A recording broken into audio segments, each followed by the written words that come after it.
T.C. Boyle, an American writer, visits Europe. Everyone's going to ask that question. What are your views on what's happened to America since Trump 2.0 started?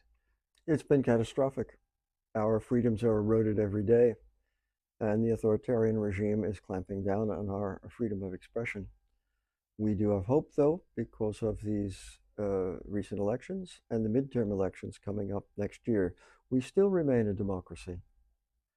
How is the role of a writer like you in a situation like this? In your latest novel, you've kind of alluded to the divisions in America. You haven't written an overtly political novel. What can a writer do in 2025? What I'm doing, every show that I'm on, every talk I give, every tweet that I send, every book that I write is completely irrelevant because it only touches the people who already agree with me. The same with Twitter and all the rest of it. And so on the other side, on the right side, they are only seeing their own views.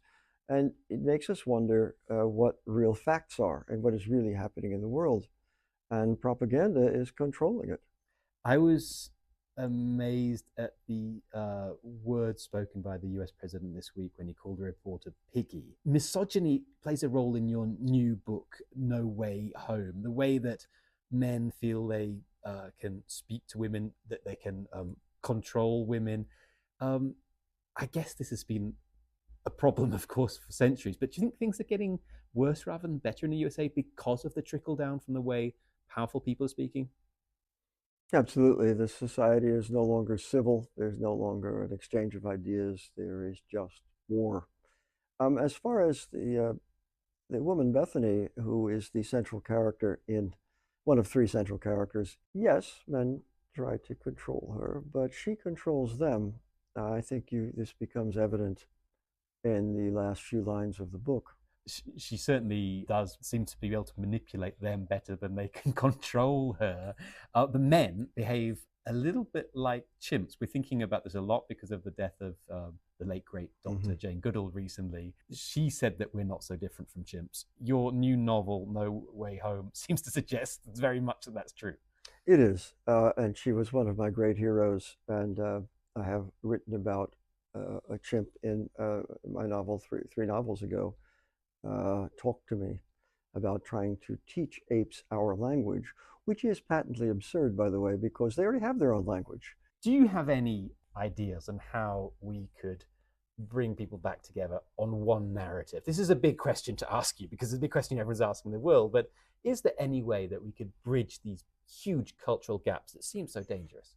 Well, Elvis Costello addressed this. He said, "What's so funny about peace, love, and understanding?" I think we need to get back to realizing that we're not our own enemies.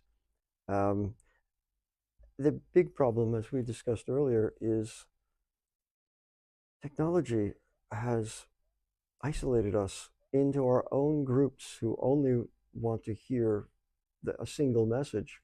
And there is no larger society anymore. There's not even any agreement on what the facts are, what happened yesterday, what happened in history. It's all being colored by prejudice. We're all desperate to get clicks, and something interested me. I was listening to a podcast about the demise of the counterculture. There was a theory that the counterculture forces just dwindled in the last years as we all chased, the prettiest face on Instagram or whatever. Do you feel that there is still a strong counterculture, and do we need the strong voices of a counterculture? We do. We absolutely do. I don't know whether there is a strong one or not.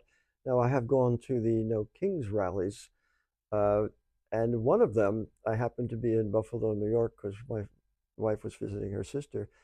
And it was a bunch of old hippies standing around, pissing and moaning about things. I just stood in the back of the crowd and said, "Get out of Vietnam!" Yes, we need protests. But I mean, people feel so lethargic. This is my final question, but there is this sense of resignation, whether it's about the climate crisis, whether it's about can we really change things? Yeah. The powerful seem so powerful. I guess the idealism of the hippie era that you've often satirized seems now quite refreshing. People who really believed that they could change the world. Do you think that will come back? I certainly hope so. We need redemption desperately. What's your next project? Well, I've just begun a new novel, and I believe it's going to address the question of censorship in our libraries.